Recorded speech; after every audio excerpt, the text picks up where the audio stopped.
Why is it not starting? Shantanu, are you there? Yeah, I am there. Okay, it's started. Okay, so hello everyone, greetings of the day. A very warm hearted welcome to the third episode of the Nobel Talk series conducted by the Science Club of ISER Kolkata, where our esteemed faculties will discuss the research areas of the Nobel laureates of this year. And before we start, I would like to thanks all my juniors and my seniors and the faculty members who have come here to attend this talk. The honorable speaker for today's talk is Dr. Dibyendu Nandi. Dr. Nandi is an eminent researcher hailing from the Department of Physical Sciences from the Indian Institute of Science Education and Research, Kolkata. He completed his PhD from the Indian Institute of Science, Bangalore in 2003. His research work primarily focuses on understanding the variability of our star, the Sun, and the influence of this variability on our space environment and the planetary atmosphere, such as Earth, including its climate. He will be helping us understand the work of the Nobel laureate. Before that, I would like to please pardon this Klaus Hasselmann on physical modeling of Earth's climate and predicting global warming. Today's discussion will focus on one of the topics which led Dr. Hassel to roadway to the Grand Nobel Prize in Physics 2021, which is physical modeling of the climate and quantifying variability and reliably predicting global warming. But before that, let us have a glimpse of the research background and the exposure of Nobel laureates' field of work. Klaus Hasselmann is a German oceanographer and a climate modeler whose research has focused on fluid dynamics, climate and ocean modeling, and other areas of geophysics. He was awarded the 2000 Nobel Prize in Physics jointly for groundbreaking concept of the fingerprint method. In particular, as the topic suggests, physical modeling of the Earth's climate, quantifying variability, and reliably predicting global warming. In the field of climate, he pioneered the action of stochastic forcing of the climate by fluctuating. Has well reputed. He is well reputed in the field of oceanography, in which the interest was primarily on a set of papers on nonlinear interactions in ocean waves. In these, he adopted a fine diagram of random classical wave fields. The persons who won the Nobel Prize. So Sukuru or Suki Manabe was born in Japan in 1931. In fact, he's almost now 90 years old. He did his BSc and PhD degrees from the University of Tokyo and then moved to the US. And he became a US citizen, and he worked in the US for the better part of his life, initially at the US National Weather Service, which eventually became the National Oceanic and Atmospheric Administration, or NOAA as it is more widely known, which is in fact the primary US government center for dealing with forecasts, whether to deal with weather or climate or even the space environment. Following a long stint at NOAA, he joined Princeton in 1963, where he and some of his colleagues, one of whom can be seen in this picture here, established the Geophysical Fluid Dynamics Lab, which was a lab which was jointly hosted by Princeton University and the US federal government. And you can see a young Suki Manabe here working with his collaborator, looking at some graphics of the globe out here. More recently, somewhere I think in the early 2000s, he became also associated with Nagoya University, where he spent some time. But he has now again moved back to the US, where he is at Princeton University. In fact, just after winning the Nobel Prize, there was a reception for him at Princeton, and you see a picture here of him, all of 90 years old, being felicitated after winning the Nobel Prize. So Suki Manabe's primary contributions was to illuminate the role of carbon dioxide in energy balance models of global climate. His pioneering contributions, which happened in 1967, dealt with a thermal equilibrium model of the Earth's atmosphere, in which he essentially worked out a very simplified model of a column of atmosphere which had moisture and therefore relative humidity, and laden with carbon dioxide, which is really a greenhouse gas. And although there were already in the history of climate science a recognition that carbon dioxide does impact uh, the energy balance and create a warming scenario, this was the first time that it was actually demonstrated through a physical model. The earlier works were experiments that I will come to. And I will just focus on this one little part of his abstract where it stated that according to our estimate, a doubling of the carbon dioxide content in the atmosphere has the effect of raising the temperature of the atmosphere by about 2 degrees Celsius. So this is one of the earliest physical models of climate which demonstrated the impact of carbon dioxide on the climate system. Klaus Hasselmann is a German who was born in Hamburg, and when he was very young, during this time of Hitler, Nazi Germany, his parents took him and they fled to the England, where they settled down, and he spent his early childhood there. But then they returned following World War II back to Hamburg. And he eventually obtained his PhD in physics from the University of Göttingen and the Max Planck Institute for Fluid Dynamics in 1957. Following this, he largely spent almost his whole career at University of Hamburg, later establishing the new Max Planck Institute for Meteorology as the founding director in 1975. So he spent his career working on a variety of problems, starting from climate science to field theory, looking at a wide range of problems in complex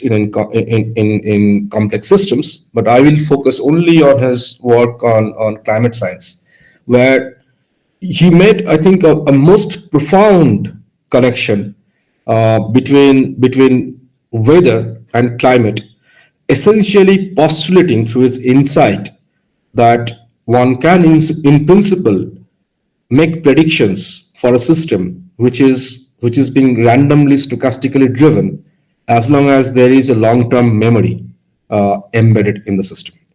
So his classic paper, his most important paper, which was published in, if I don't remember the exact year, I think this was somewhere around 1970 somewhere. So this was essentially a climate model again for the global climate.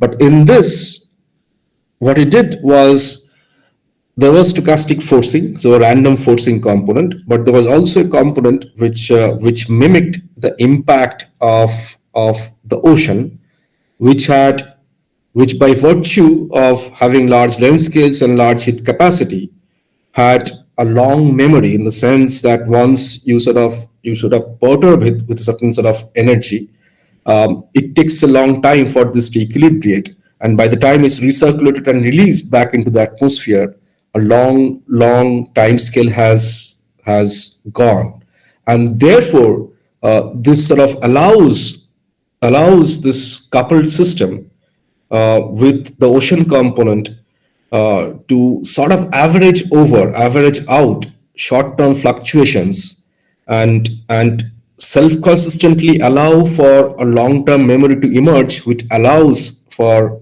predictability on time scales which are relevant for climate. So this is an insight that is actually applied in various different fields now. In fact, in my own field, in predicting the solar magnetic cycle, we use similar insights. This was one of the earliest papers where I could obtain that one can, in principle, physically sort of average over these fluctuating components of the stochastic perturbations on a nonlinear dynamical system and still emerge with a long-term memory that allows you to predict in the long term. This is a beautiful paper, and this sort of laid the basis, the intellectual or the philosophical basis for physical models of climate, which would include short-term fluctuations, but could be integrated over long periods of time to generate information which is relevant for climate science. If you look closely at this paper, there are certain clues to other physics of importance that I will come to briefly in this talk. So there's these two papers referenced, which are by Ian Lorenz. Now, students of nonlinear dynamics would definitely know who Ian Lorenz is. His classic paper in 1963, I think it was called Deterministic Non-Periodic Flows, laid the basis for the theory of chaos and nonlinear dynamics, as well as weather predictions, understanding of weather predictions. And this is something that Hasselmann was aware about and talked about in his paper. There is one more paper by Wilcox, which talks about solar activity and the weather. And here, the idea is to look at what is driving the system, where is the energy input coming in from outside the system, and how does variability in that impact global climate. So we should be talking of all those components as well as we go along. And my idea is to still try to keep it short and sweet. Okay, before I go into discussing the science of climate change, let me take you back a little bit in history to beyond the Nobel laureates. If you look for who's the person to whom this whole idea of global warming due to carbon dioxide is attributed, this person is John Tindall, who's an Irish physicist and primarily an experimentalist, who in the 1959-1960 period demonstrated that if you have moist air and laden with various kind of gases, including carbon dioxide, then this system is a very good absorber and of course also radiator of infrared radiation. And therefore this is sort of, and he really highlighted his work and made the connection between this and the atmosphere. And he was also widely known because he was also a fellow of the Royal Society. So his contributions is really sort of well known in the field. However, there was this other person who's almost forgotten, who was almost forgotten until very recently her papers were dug out. And this person is called Eunice Foot, and who ironically became almost a footnote in the history of climate studies. So she was born in 1819, and her work actually predated that of John Tindall. So what she did was a very simple experiment. She essentially took like this tubes of containing air and a mixture of air and water, and she just exposed them to sunlight. And some of those tubes contained carbon dioxide, some did not. And she found out, and then there was a thermometer in the tube, and she found out that those tubes which were exposed to sunlight and which contained carbon dioxide were actually heated more when they're exposed to solar radiation. So this is her paper, which she was not allowed to present. It was read out by one of her male colleagues in a meeting of some American Meteorological Society, in which, if you just look at this arrow, where I've highlighted this part, she states that thirdly, the highest effect of the sun's rays I have found to be in carbonic acid gases. Carbonic acid gases is essentially carbon dioxide. Okay, so this note actually predated the work by John Tindall, and so now there is some recognition that Eunice Foot was probably one of the first persons who experimentally demonstrated the fact that if you have carbon dioxide in a mixture of moist air, then this would be a very efficient absorber of infrared radiation, thereby keeping the heat in the system. Okay, so with that little bit of history and introduction to the Nobel laureates, Let's talk about the physics that's behind the science.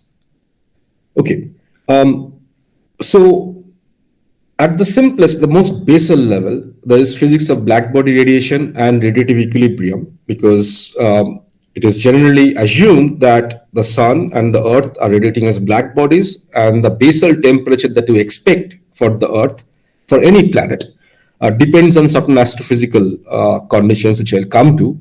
And that is based on this planetary system being in radiative equilibrium. Okay, so it's sort of emitting whatever it's absorbing, so the temperature is in equilibrium. To develop physical models of climate or atmospheric flows or oceanic flows, one also has to deal with fluid dynamics. And when you're talking of fluid dynamics, you cannot neglect the Navier-Stokes equation. So Navier-Stokes equation is something that plays a fundamental role, and I'll briefly talk about it.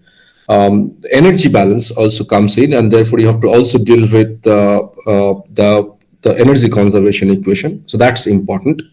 The mass conservation equation, that's important. We'll come to it when we talk about fluid dynamics a bit.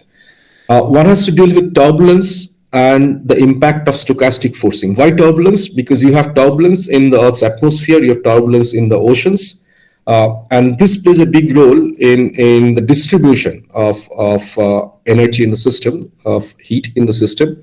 This is because turbulence is a mechanism of diffusion. It sort of essentially enhances molecular diffusion, and in fact, wherever there is convection, turbulent diffusion far exceeds the transport by molecular diffusion.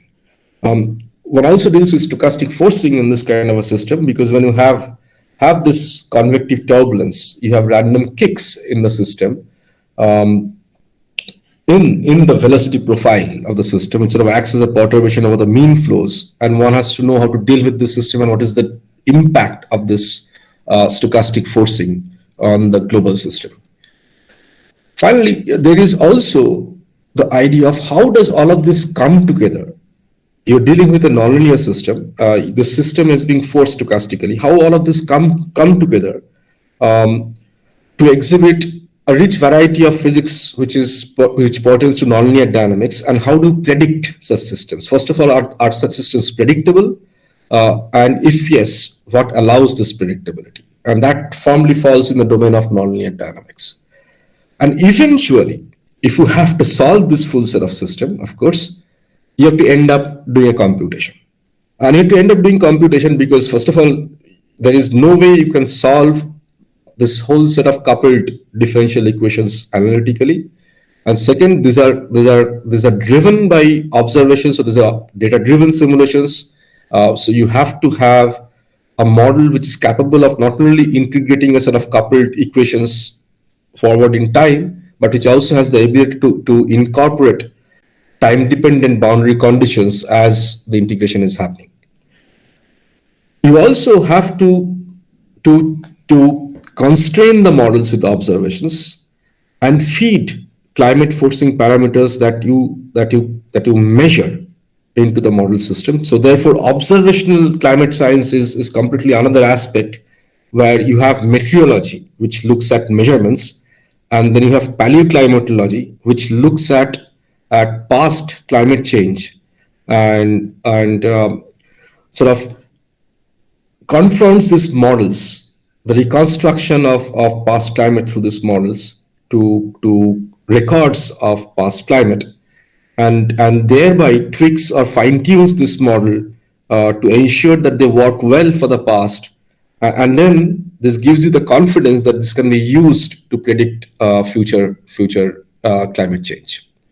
And then you have comparative assessment of the climate models with observations with different levels of forcing to distinguish what is the relative impact of different components of climate forcing. For example, natural forcing or anthropogenic forcing by greenhouse gases, which are emitted by activities that we humans do. So which of these components have the biggest impact on climate change? And this is what is sort of driving the current understanding of what is warming the global climate.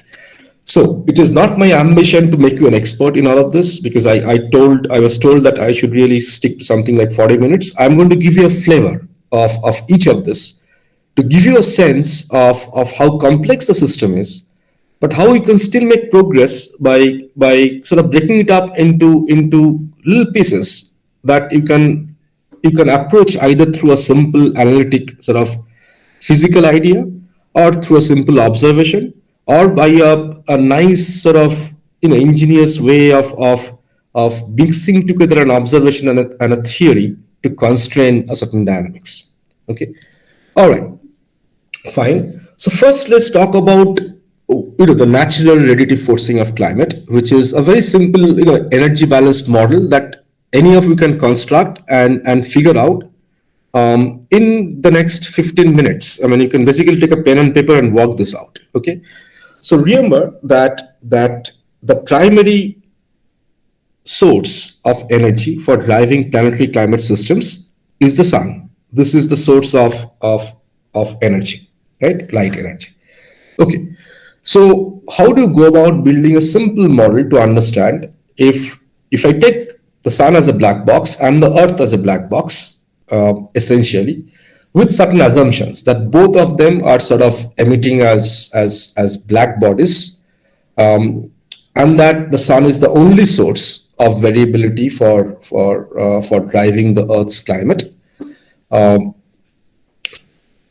you assume that what the Earth absorbs is what it radiates for the equilibrium temperature.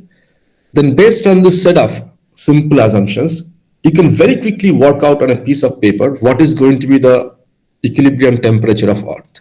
Okay, so in this calculation, what you do is I can just take you through the steps. You know what the solar surface temperature is roughly close to 6,000 degrees Kelvin. So Stefan's law tells you that then that means that the flux of energy that's coming out should be related to the fourth power of the temperature, sigma 2 to the power 4. You multiply that by the surface area of the sun, then you get the total energy coming out per unit time from the sun. That's known as the solar luminosity. Now that's going out in every whichever direction. So you have to figure out how much of that energy falls at Earth orbit per unit area per unit time. And that you can easily do by dividing the luminosity by the solid angle at Earth orbit, which is essentially 4 pi d square, where d is the sun Earth distance, right? And when you multiply that by the cross-sectional area of Earth, that's the amount of energy that the Earth absorbs minus what is reflected away due to its reflectance. And the reflectance is technically termed as albedo, which essentially is due to the polar ice cap as well as clouds, and therefore, a shrinking polar ice cap is a big problem, because if the ice cap shrinks, your albedo reduces, and less of the incident sunlight is being reflected away and more stays in the system, and therefore this equilibrium is sort of altered, right? And the global temperature increases. And that you can clearly see so when you equate the energy absorbed to the energy emitted. So the energy emitted by the Earth is essentially the Earth's equilibrium temperature. So sigma T Earth to the power 4 times the Earth's total surface area. So when you equate these two, then the Earth's temperature comes out to be the solar luminosity times 1 minus alpha, where alpha is the Earth's albedo, divided by 16 pi sigma d square, where alpha is typically empirically estimated to be 0.3 based on the average cloud cover and the polar ice cap. Okay, and d is the sun Earth distance. So when you put the numbers in there, you get the temperature to 55 degrees Kelvin, which is minus 18 degrees Celsius. Okay, and so now perhaps the non-astrophysicist and the non-physicist here are probably just saying, okay, the bugger got it wrong. Okay, I mean, of course, this is not the right temperature because all of us have been frozen, right? An astrophysicist in me is thinking that, I mean, this is such a beautiful work because I started working with huge numbers, right? Solar luminosity is on the order of 26 watts. This distance, sun Earth distance is 1 AU is yeah, about 10 to the power 11 meters. So I started working, playing with these huge big numbers, and look, I am like within 1 order of magnitude, just a few degrees off. So this is brilliant, right? Okay, but if you dig into it and ask, why is it less? The simple relative balance, relative equilibrium physics. Where does it go wrong? It actually doesn't go wrong anywhere except that the Earth doesn't quite behave completely as a black body because of the greenhouse gases.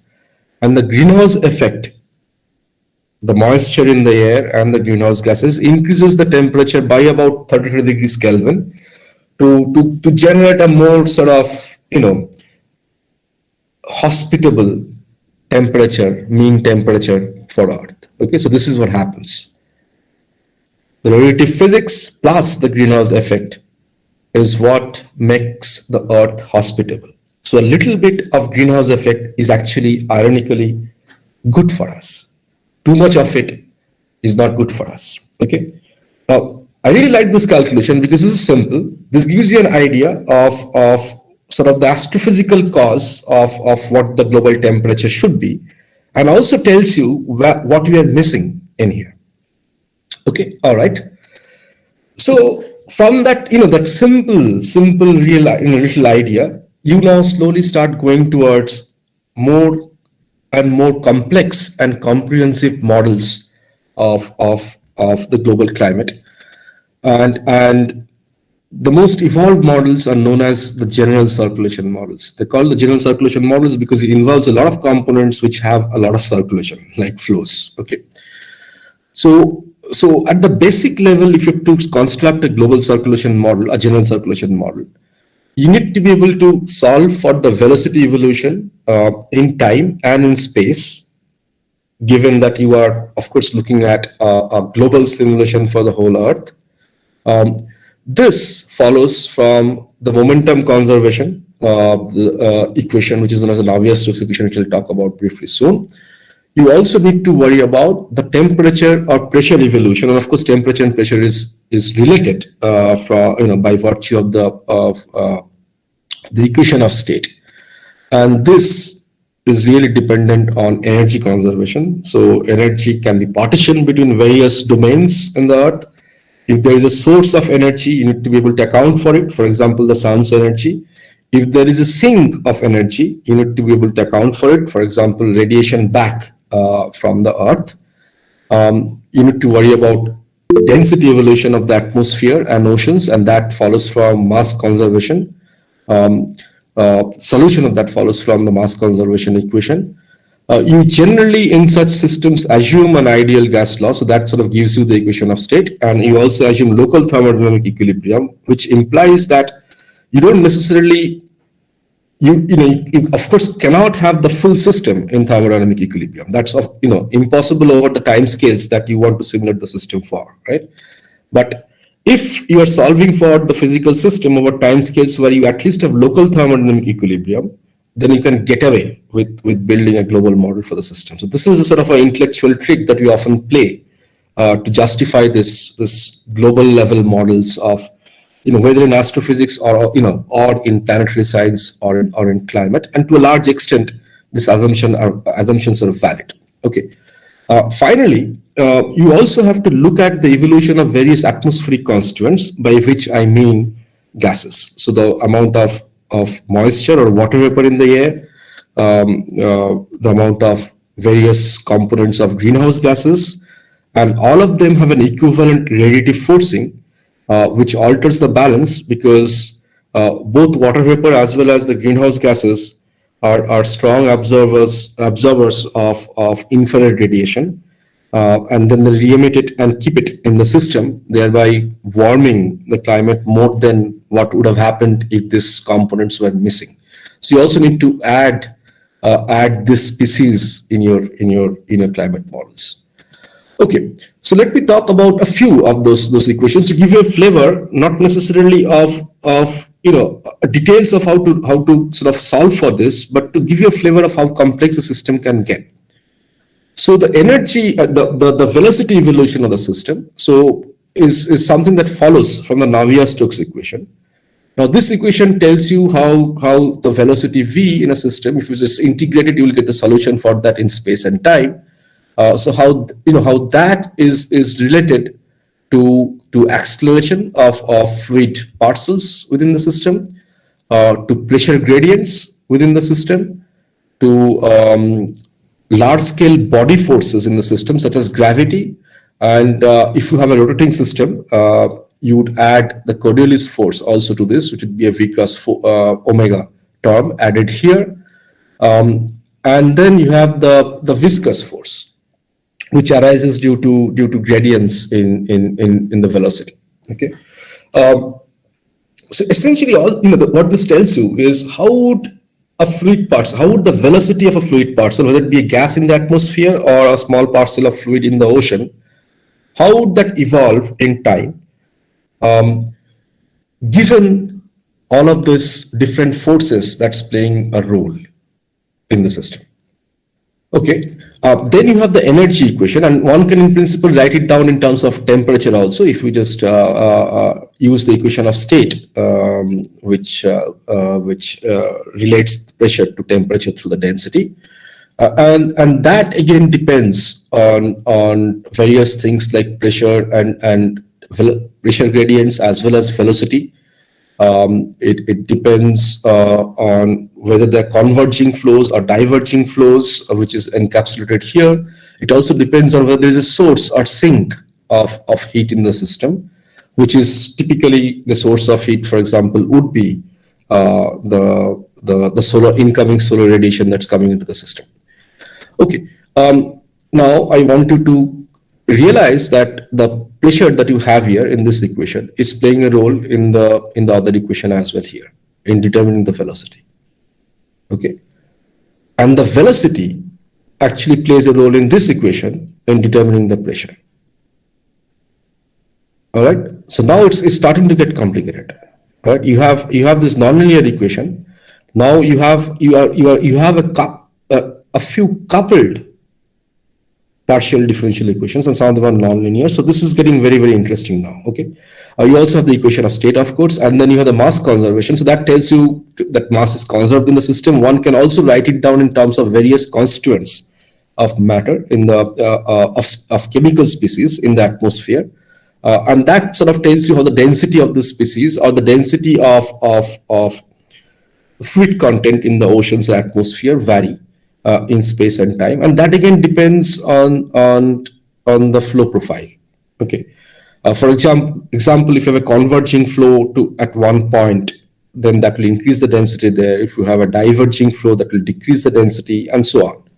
Okay, so you have all these equations which are coupled together because they're all playing a role in sort of influencing each other.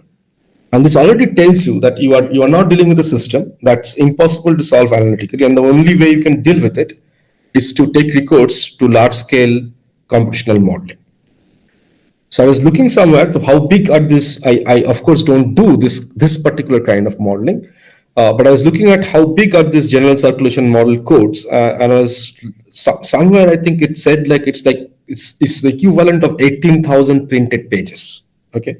And this is why it takes thousands of scientists to sort of work together to develop and analyze and work with these general circulation models.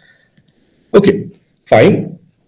So you have a system which is now, when you are trying to deal with the full system, you understand that this is nonlinear. Okay. Now, if you have a nonlinear system, it has been known for a while. In fact, this understanding emerged almost parallelly while this early understanding in climate science was emerging. It has been known that even deterministic systems which are nonlinear can become unpredictable in the long run because very small initial conditions that you incorporate, very small differences in the initial condition will exponentially diverge. Okay, and this is something that was the main sort of idea that was contained in this seminal paper by Edward Lorenz in 1963 in the Journal of Atmospheric Sciences called Deterministic Non-Periodic Flows, which sort of laid the basis for chaos theory and the butterfly effect and so on. Okay, All right. So here is a quote from that particular paper, which I like to use not just in not just in this talk, but in my talks for predictability of the solar cycle. Because the physics is pretty similar. Okay, so here is a quote. So what it states is, when our results concerning the instability of non-periodic flow are applied to the atmosphere, which is ostensibly non-periodic, they indicate that prediction of the sufficiently distant future is impossible by any method unless the present conditions are known exactly. In view of the inevitable inaccuracy and incompleteness of weather observations, precise, very long-range forecasting would seem to be non-existent.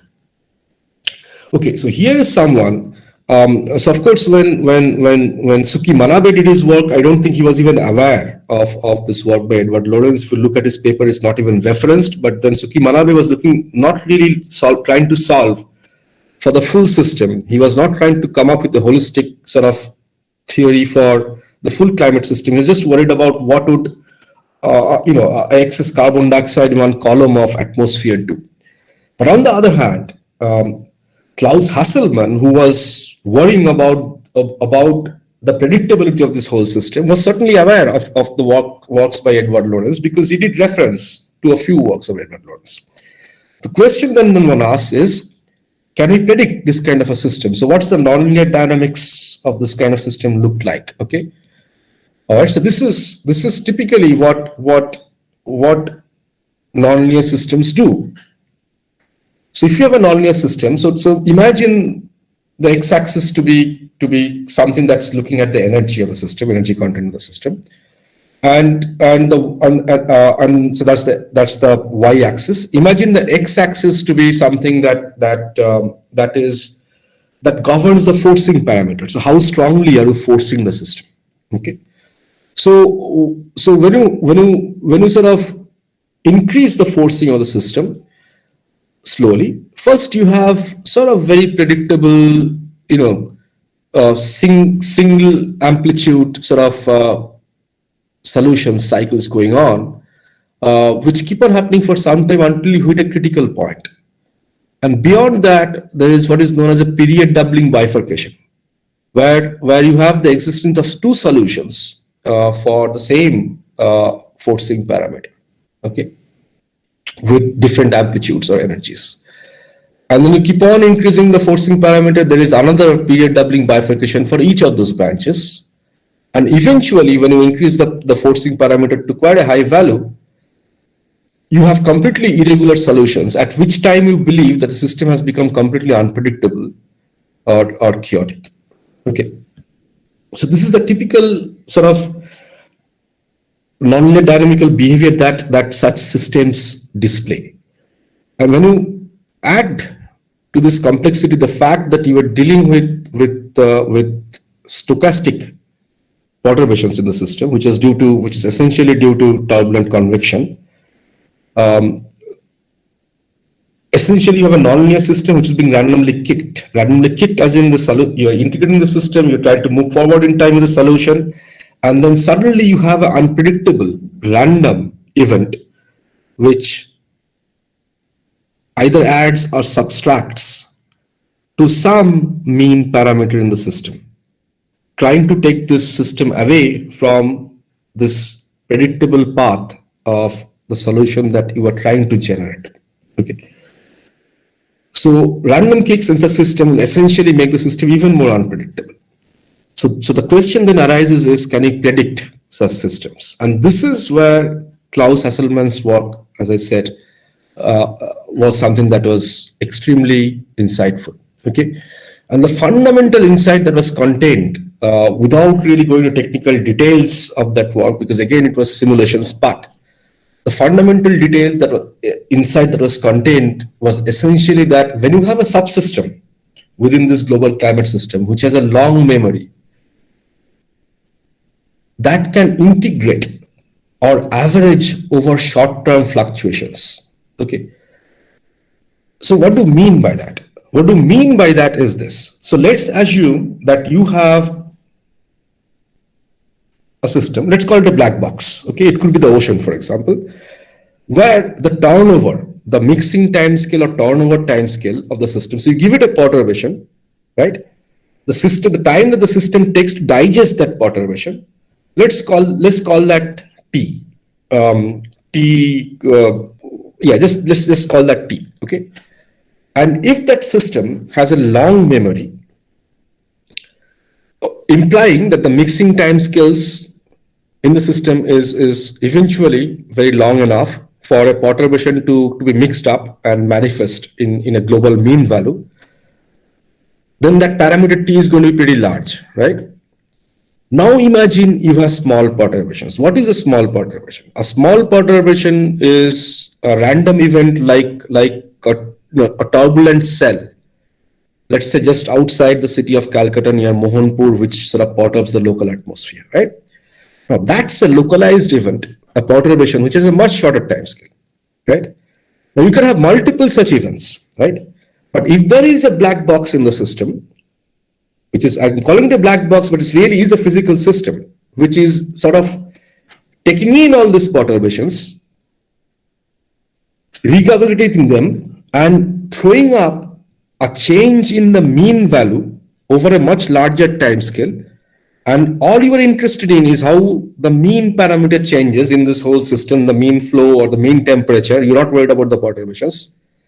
Then you can make long-term forecasts. So as long as your perturbations are happening, whatever perturbations, let's call that T1 dash, T2 dash, T3 dash, as long as all the T dashes are much lower than the T, which corresponds to the memory of this system, which is essentially burying the perturbations and then digesting them and putting up a perturbation in the mean value over a long time scale. As long as that happens, you have a predictability of the system corresponding to the time scale T, okay, which is the longest time scale that's there in this chain of events.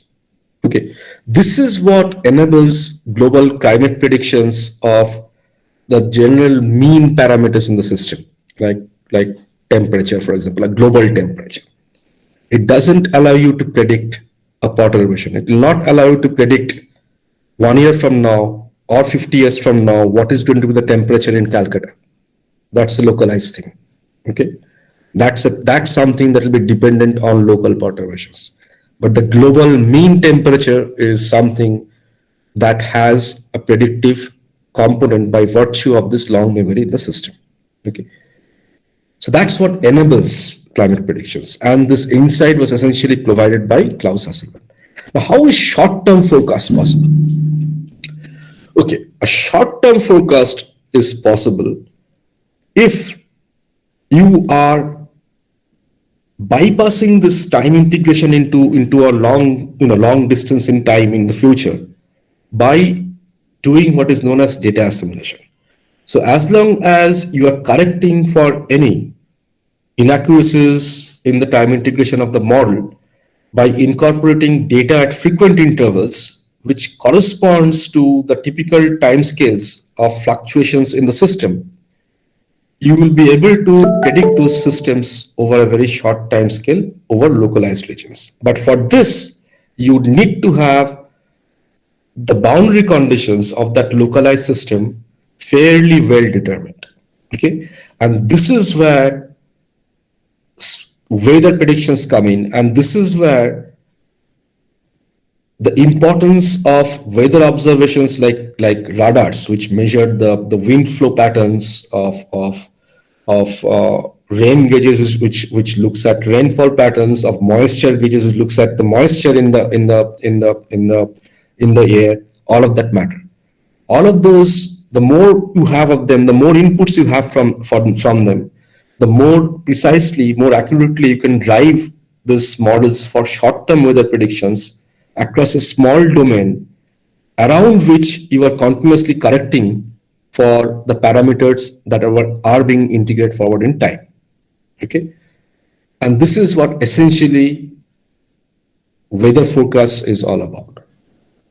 But again, remember that by virtue of the fact that these models are being corrected by observations at very short time scales, because the memory in the systems are very short over a short volume, you can't really make a long-range forecast. Okay, and this is what distinguishes the weather models from the climate models in terms of what you are trying to forecast at what scale and what time scale, length scale and time scale.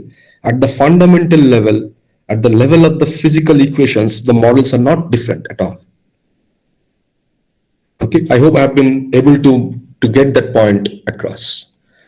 Okay, now if you look at the very modern day global general circulation models or global circulation models, they actually include much more components that I talked about.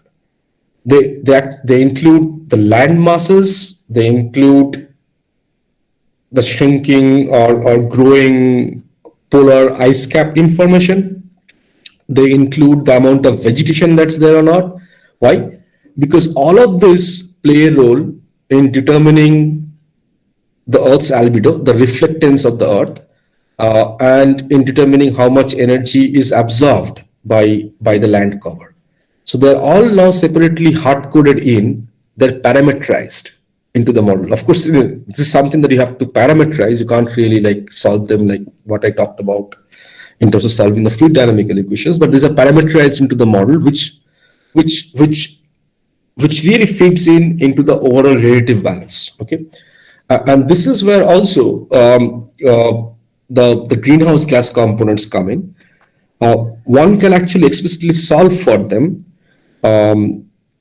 by bringing in equations which looks at the evolution of the species based on chemical equations that looks at how various species can combine given some different temperature and pressure levels, and the temperature and pressure comes out from the fluid dynamical model. Okay, and then it's coupled to a chemistry model.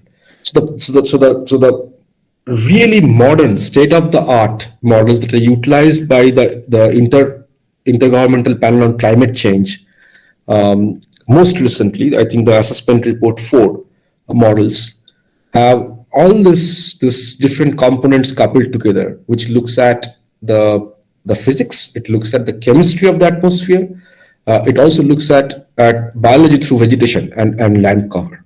Okay, so all of these are coupled together, and essentially what you do is you distribute this into into different components, and then you hard code this into a model where you divide the model spatially into different domains where different grids located in different parts would signify how much land cover, let's say Europe has, how much forest does India have, how much ice is there in Antarctica or in Greenland, and all of that is coded in the grids. Each cell would have some information in this simulation of all those different elements. And one can therefore imagine how complex this state-of-the-art models can get. And by virtue of the fact that you are solving for the whole Earth at a resolution that you would like to, for example, smaller resolution that you would like to resolve convective eddies, but at the scale of the Earth, you would end up having a very large number of grid points, right? And if you're trying to solve for processes such as convective eddies, which have a quick turnover time, your time stepping is small, and if you're doing climate simulations, you have to integrate them for a long time. So the number of calculations that you have to do is humongous, and this is why the state-of-the-art climate assessment models run on this humongous supercomputers. In 2017, on the sidelines of a conference in University of Exeter, I visited the Hadley Center for Climate Change in Exeter. So we were taken on a tour of the basement of the Hadley Center, where they house the cluster that they have. I don't know how many of you seen the ISER computer cluster that's there in the research building. That occupies a space which is, I think, essentially the size of a hostel room that you stay in. The cluster that the Hadley Center had was essentially the size of a football field. And I'm not joking. Okay, this was essentially, you could not see the other end. When I entered through the basement on one end, you could not see the other end. Okay, this was so big. full of just computing machines. And essentially, you need this to be able to solve for this kind of very complex models, which have very large number of grid points and very small time stepping, requiring large number of calculations per second. Okay, let me finally come to where does it all end in? What do we know of recent climate change? Okay, if you look at the sun, the sunlight coming out of the energy that's coming out of the sun, that's known as the total solar irradiance, that's plotted up here. That's not a constant. That in fact is variable, although it was sort of known as a solar constant, unfortunately, for a long time. We know that it's variable, and actually the variability is coupled to the sunspot cycle, the magnetic cycle of the sun. When there are more number of sunspots, the solar radiation output becomes stronger. When there is a lower number of sunspots, it falls down. Okay. Now, this is the solar irradiance, the amount of energy that comes from the sun per unit area, per unit time, just outside Earth, is the primary natural driver of the climate system. Now, of course, if you do a calculation, you figure out that if we just can harness that energy, then in half an hour, the sun would provide enough energy to sustain the whole humanity's energy needs for a whole year. If you could somehow harness that. This is of course not possible. Okay. Now this is not a constant, this is changing. And therefore the question is, how does the natural driver change?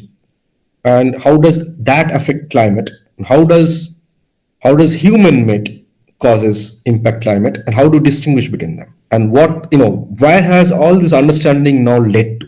Okay. All right. So before I get there, people worry a lot about how much has the sun done to the global climate. And one of the big reasons for this is this link that people often cite, which is the link between the Maunder minimum, which is an event between 1645 and 1715 AD, when the solar magnetic cycle basically disappeared and no sunspots are seen on the solar surface, and the Little Ice Age on Earth. Okay. So the Maunder minimum coincided with the severest part of the Little Ice Age. And what you see here is a painting from, I think this is Henrik Averkamp, this painter, for a river near Amsterdam, which is completely frozen over. It usually doesn't happen. Rivers in Holland, in Germany, in England doesn't freeze, usually. But during the Little Ice Age, Europe, at least Europe, has recorded history of a drop in the temperature and very intense and harsh winters, with many rivers like Thames and the Seine freezing over. So people think that this is something that points to a link between solar activity and climate. And this is not surprising given the fact that the sun is the primary natural source of energy, right? Okay, so how do then go about and look at the past history of climate to figure out, what the sun has been doing to the climate? So what you do is you utilize this very interesting technique, which essentially looks at cosmogenic isotopes buried in ice sheets. So there is an isotope called beryllium-10. I will not go into the details of its formation, but let's just say that just believe me when I say that the formation or the abundance of beryllium-10 depends on the activity of the sun. Beryllium-10 forms in the Earth's outer atmosphere due to impacts by cosmic rays, which is modulated by the sun's activity, and therein is the connection. So that beryllium-10 gets absorbed in moisture in the upper atmosphere. When snow falls, the snow contains information about the current beryllium-10 abundance at the point when the snow formed. So if you can go to a region where the snow is uncontaminated, is pristine, and dig, the deeper you dig, you are sampling snow from an earlier period in time. So essentially now you sort of integrate that thinking and imagine that I have dug and got a big core of ice, and these are known as ice cores. Countries spend millions of dollars to get one ice core and transport them back, in special conditions, in special flights to climate centers for example, in NCAR, and in India, we have a facility in Goa, National Center for Oceanography, where we have facilities for storing ice cores. Then what you do is you sample different parts of this ice core and you put them in a mass spectrometer and look at the abundance of beryllium-10, for example. And from there, you can invert this whole thing and get back to solar activity. And that tells you what was the history of solar activity in the past. That is buried in this ice cores. One can similarly sample oxygen 18 in these ice cores, whose formation depends on the global temperature, to then reconstruct the global temperature record. Now that's really amazing, right? So you go to these places, you dig this core out, then you sort of sample various depths of this ice core and figure out the abundance of this isotopes, and from there you reconstruct back past solar activity. You also can reconstruct back the past temperature record. By the way, there are various ways of doing this. This is one of the ways of doing this. Okay, all right. So based on this, you can now compare what is the global temperature doing over the past roughly 1,000 years, and what is the solar activity doing over the past 1,000 years. So the temperature anomaly is this blue curve. This blue curve is the average over this fluctuation. So think of this blue curve, the smooth blue curve, as what's the temperature has been doing, and you see that has a correspondence with what the sunspot activity has been doing, or the solar activity has also been doing. This, which is the red curve. Okay. It seems that in the last 100 years or so, both have increased. Solar activity has increased, so has the global temperature. And this is known as the famous hockey stick plot for the temperature, because it really rises up like a hockey stick. Okay. So this led to questions of, does this good correspondence that you see in the past imply that the sun is behind the recent global warming? And this is where one has to be very careful, in the sense that correlation doesn't imply causation. Okay, you can look at two plots, and just because they're following each other doesn't mean that they're completely related, or that one is completely determining the other with no other component. And this is where physics and physical models play a very important role. Okay, and so we talked about the physical models. We talked about the models that have evolved from the very simple models to the current day general circulation models. What happens when you put in all these ideas into a general circulation model and simulate? What if I only take models which incorporate, I run the models by incorporating data with fluctuations only in the natural energy input. So only natural forcing. Okay, that is the sun, and volcanic forcing is also considered natural because it just happens naturally. Okay, so when volcanoes happen, the aerosols in the air, the volcanic ash reduces the global temperature because it acts as a reflector of sunlight. So we include only solar and volcanic forcing and run the general circulation model. The blue curve is what you get. This thickness is the uncertainty, and so of course x-axis is time, and y-axis is the temperature subtracted from some average. So you're really looking at the anomaly. Okay, that's the blue curve. The general circulation model is only with natural forcing. What happens when you run the general circulation models with natural forcing plus anthropogenic forcing? Then the simulations give an output which is denoted by this pink curve. Okay, where you see this increase. What is the black curve? The black curve is the actual observed global temperature record. So when you do this comparison, very clearly distinguishes and between these different scenarios, and says that you cannot explain the recent rise in global temperature unless you take into account the greenhouse gases that is being emitted due to unnatural phenomena like human activity. This is known as anthropogenic forcing. So people have now looked in further into the details of this and figured out that the sun has contributed less than 10% or so to the warming in the last 50 years. So the primary forcing is in fact anthropogenic. And you see the reason here. This is what is driving the input to these models, is the concentration of greenhouse gases in the atmosphere.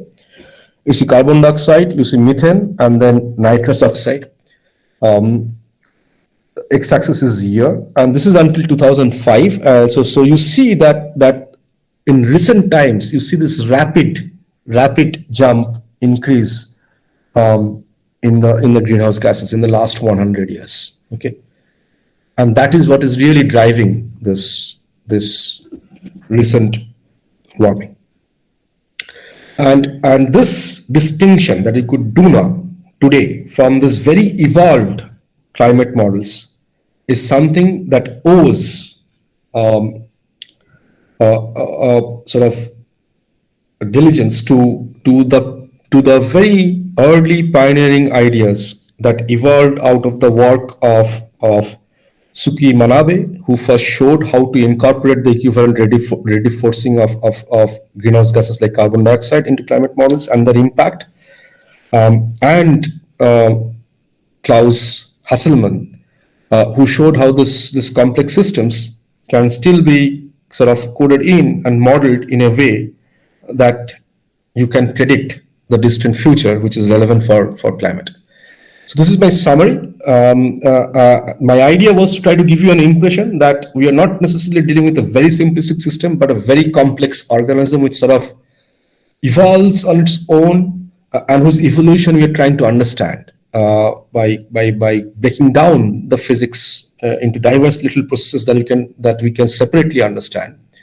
And this, of course, now we appreciate that this also depends on a lot of atmospheric chemistry as well as biology, in the sense how does living vegetation interact with radiation. And this plays out across a wide range of length scales and time scales, which seamlessly sort of couples together or bridges weather to climate science. Okay, and as I noted that Suki Manabe and Klaus Hasselmann, of course, along with others, there's usually, when you have a very complex field like this, you can of course pick up some people who have made the biggest contributions to this, but only isolated contributions do not make a whole field. So today's climate models are being built by thousands of people, right? Their work has certainly led to them. So I would say this pioneering contributions by these two, but also the work by many others, have led to this current understanding of what contributes most to the recent warming that you've seen in this century. And why is this work important? And why should we even bother, right? Distinguishing between natural and anthropogenic causes of climate change is important so that we can identify what is it that we human beings through our activities are contributing to climate change, which is having a big impact everywhere. And you've seen this year, you've seen the floods, you've seen the rains that's happening not just in India but across the world, in China, in Germany, even in England. There's been devastating effects, right? So who's responsible for this? Unless we can figure that out, we cannot even begin to mitigate this climate change, right? To look at the adverse effects and then come back and figure out what are we doing and subtract that component out. And if you've been keeping tab of the news, this is what the COP26 summit has been up to, which involves many global leaders who are meeting, I guess, in Scotland. And apparently they have just come out with some sort of consensus understanding to deal with climate change. So this is where we stand, and thank you for your attention.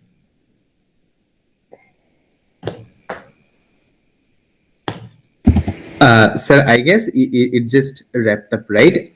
So that's all from your end. Yeah, that is all from my end.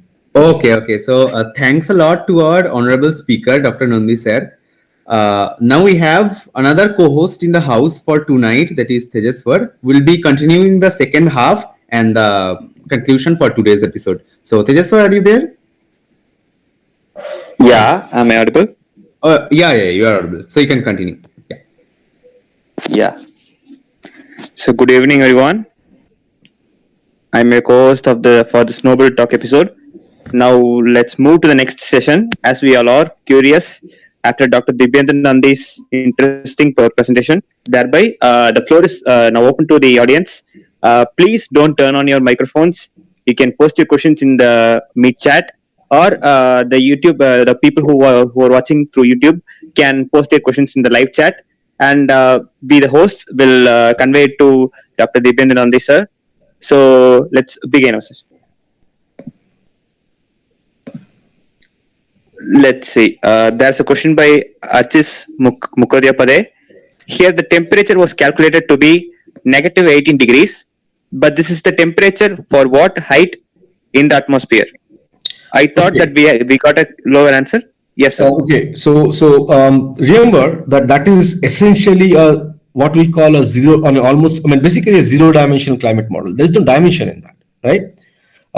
It was just an energy balance model where all you assumed was that the Earth was a black body, which was for its equilibrium temperature. It was essentially per unit time. It was emitting whatever energy it was getting. That's all you assume. So there is no dimension to it. So that model will not tell you anything about the spatial distribution of temperature. That model only tells you what can you expect the global temperature to be if the only physics at play was the physics of black body radiation and relative equilibrium. That's it. Thank you, sir. Now, anyone else with questions? Just a few, just one interruption. I guess there's another statement by Shivam Kumar. So you can read that out also, yeah. Yeah, I see that it's not really a question. I think it's more of a comment. It's like butterfly effect, which because of very minute error changes to very unpredictable results. Yeah.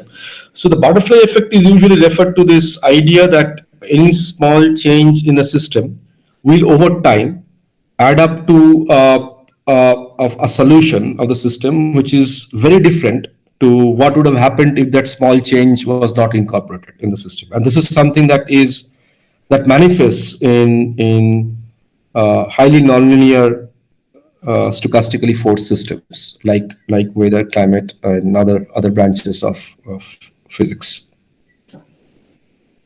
Yes, sir. Now we have another question from Archis Mukhodyapade. Can we bypass the difficult computation using supercomputers and use something like machine learning to predict it? This is an interesting question. It's an interesting question because this is happening as we speak. The people who are trying to, on the basis of just observations, trying to establish the underlying equations simply based on machine learning, which is almost like reversing physics or inventing physics out of data, which sounds very scary. It sounds very scary because it almost seems like it is going to put us out of business. But yes, so this is happening. So what is going on right now is that there are models which you can train with some inputs to try and predict a certain system based on past data. So you sort of train these models based on past data, and then what you do is you then incorporate a new sort of input into the trained machine learning model, and then look for its output. Okay, this kind of models are better, I think, at making short-term forecast. These models do not have the agility. Let's just call it agility, or even the information coded in to be able to make forecasts that, for example, the long-term climate models have been doing. But I think that machine learning models can, in some way, replace computational models for short-term weather forecasting. That may be possible. Yes, sir. Now there's another question, like something like physics integrated neural network from the same person. I think he's asking whether Yeah, Yeah, there the are model. various kinds of machine learning models. One doesn't need to just have one kind of physics integrated neural network. One can try different kinds of models. Typically, typical to my experience, what happens is you don't necessarily know which machine learning model is the best one to use. You try a few different ones to establish what has a better true skill score, and then you use that. Yes, sir. Yes. Now that's another question by Aditya Roy Chaudhary. Sorry for the pronunciation. Why is the sun gradually increasing in the number of sunspots? Will the sun's contribution in the process of global warming increase in the further years? Okay, first, it was increasing, but in the last couple of cycles, the sunspot cycle amplitudes have in fact reduced. So if you look at the last two cycles, they've been pretty weak. So in fact, it's now on a downward trend. Now, why does it increase and decrease? Again, the sunspot cycle is in fact even more complex than the weather, because you have to deal with not only the Navier-Stokes equation, but now you have the magnetic the equivalent of the magnetic forces. So you have to add the Lorentz forces to it. You have to solve another equation called the magnetic induction equation. So it gets much more complex. Okay, but at its heart, it's still similar. It's a nonlinear dynamical system which has stochastic forcing, because you have the sun's convection zone, which is highly turbulent. Okay, so without getting into a whole lecture on solar physics, let me just tell you that in the sun's convection zone, there are fluctuations in that's possible, that naturally originates due to the turbulent convection, which alters the state of the sun's magnetic fields in a way that when you add up a few of these fluctuations over time, they can either make the field stronger or lower. The amplitude of the cycle either stronger or lower. When you have a strong amplitude cycle, you have more sunspots. When you have a weaker amplitude cycle, you have lower number of sunspots. And this depends on the amount of magnetic flux in the sun's convection zone, which in turn is sort of modulated by the stochastic processes. That's the simple answer to your question. I would not like to get into the detailed answer. If you would like, I can refer you to a paper we have written, multiple papers we've written on the field, but I would not really like to get into that here at this point in time. Yes, sir. Now let's move on to the next question by the head of department, by the head of physics department, I suppose. Let's go to. They have posted two questions. Let's go to question number one. In the preliminary model, you could have changed the temperature by modifying alpha. Now, how was the value of alpha inferred at that time itself, and by what tools? Okay, so the alpha is actually the albedo. It's essentially a dimensionless parameter which just tells you what fraction of the incident solar energy is reflected back. That is empirically calculated to be around 0.3, empirically based on observations, essentially. Yes, sir. Now let's move to what is the next part of the question? Yeah, could you go from a weather prediction to climate prediction model by inputting data taken at similar time intervals, smaller time intervals, and thereby conserving the number of initial conditions? Okay, so this is the funny thing. There is nothing called an initial condition in a data assimilated model run, right? You started off with the initial condition. As soon as you now incorporate a new input, your model has been corrected. You are not relying on that initial input anymore. Well, the internal part of the system takes some time to react to the boundary conditions. So the internal part of the system, has the memory of the initial input, but now you have corrected all the boundaries, everything with the new inputs. So at every sort of whatever frequency of time, you are correcting the model with these new inputs, and therefore very quickly the memory of the initial condition is gone. So the initial condition would not play a very big role in data assimilated models. Okay. Now, for weather models, it's essentially the same models as climate models, except that the domain of the weather model, the solution domains of the weather models are much more limited to localized regions, and the frequency of correction that you have to do to these models, the data assimilation that you have to do to these models is much more frequent. Why does it need to be much more frequent? It needs to be much more frequent because now you are trying to predict short-term fluctuations. And therefore, you also need to be able to correct the model at a much shorter time scale. So in other words, if your fluctuations are happening at a time scale of t dash, which is much lower than the data assimilation interval, which is, let's say, t, then by the time you are getting close to t, right, for making your prediction, your model has already, integrate across multiple different time steps where this perturbation at a time scale of t dash has introduced fluctuations that has made your model now unpredictable at time scale t, which is your long-term time scale. So therefore, for weather predictions, you really need to be able to assimilate data accounting for pretty much the shortest time scales that you have in the system. So nothing changes other than the frequency of data assimilation and the domain that you are simulating. That's it. Yes, sir. Now that's third part to the question. Do you always retain the unsteadiness term in the NS equation in these models, or make simplifications as per necessity? Okay, so this is a deep question. So if you look at the Navier-Stokes equation, people have a very hard time trying to model turbulence. We simply do not know actually how to deal with turbulence. So so although turbulence naturally manifests itself in fluid dynamical systems, the Navier-Stokes equation eventually allows for it. Remember, there is no solution, no analytic solution possible to the Navier-Stokes equation. Okay, this is one of the grandest unsolved problems in physics. If you can solve it, you win the Millennium Prize and $1 million. That's the prize for solving the Navier-Stokes equation. Okay.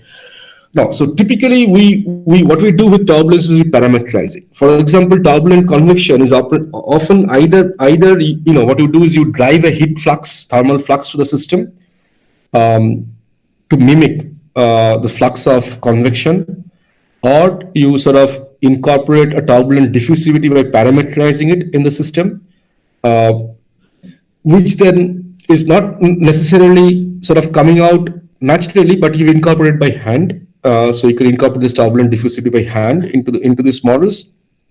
So these are various ways tricks you can play to incorporate the impacts of turbulence in the model.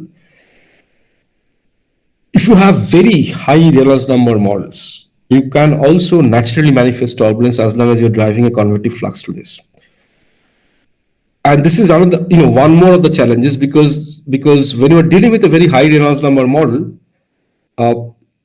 the cascade of turbulent energy reaches much lower and lower length scales, implying that now you have to be able to resolve those length scales in your simulation. So the computational challenge increases even further. You have this global length scale, the Earth, and then because you have a high Reynolds number system, you have to be able to resolve the turbulent eddies at the length scales, which are really tiny. So the number of grid points in the system increases, which then means that the number of computations you're doing per unit time also increases by quite a bit, right? So that becomes quite challenging, and therefore it is actually very difficult to handle all of this. And people often like to parameterize things to make life a little easier. Physicists often like to parameterize things to make life easier.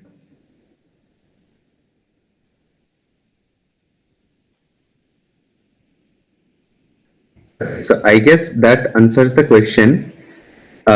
So we have a few questions from Gautam Das, that is in the graph relating solar activity. But I don't know whether Arun got the question. Arun is still here, but essentially what I'm trying to tell you is the unsteady term often, the net impact of unsteady terms are often parameterized in some parameter.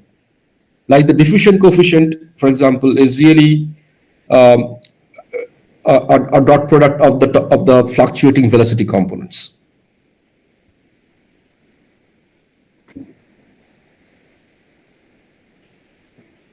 Okay, so yeah, what else? Yeah, I guess it just helps. Yeah, so Tejas, are you there? Is the graph relating the activity Yeah, I am. versus time? I'm just trying to read it out.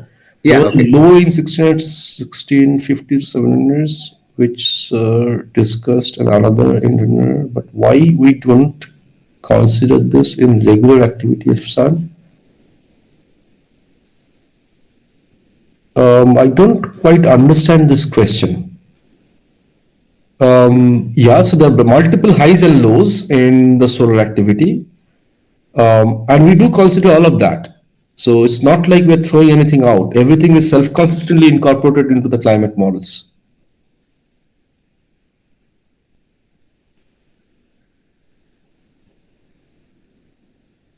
Okay, I see another question. Did the sun play a role in the Little Ice Age?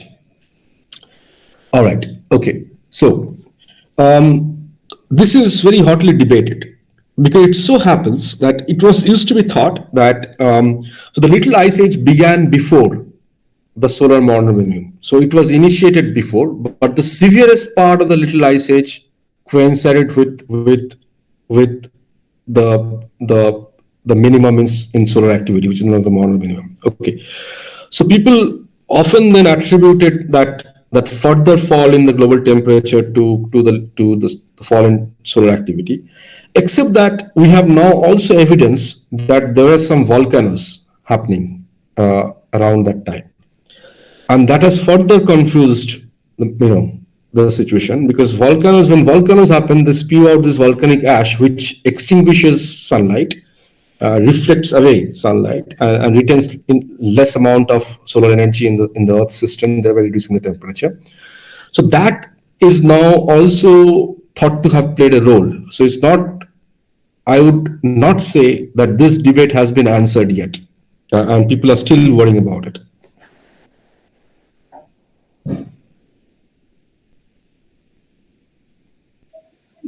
Do you have any more questions? Yeah, go ahead. Yeah, so that's basically, I guess there are no more questions. Okay, so we have no questions in the YouTube chat itself. So if there is not, we would be concluding with a short conclusion, and then we will wrap it up. Okay. So I guess there's no more questions. So so will you be going with the conclusion part? Yeah, sure. Okay. Now, yeah. Thank you, sir. We would like to convey our heartfelt vote of thanks to today's speaker, our respected sir, Dr. Dibyendu Nandi, for his kind time and consideration in this amazing talk.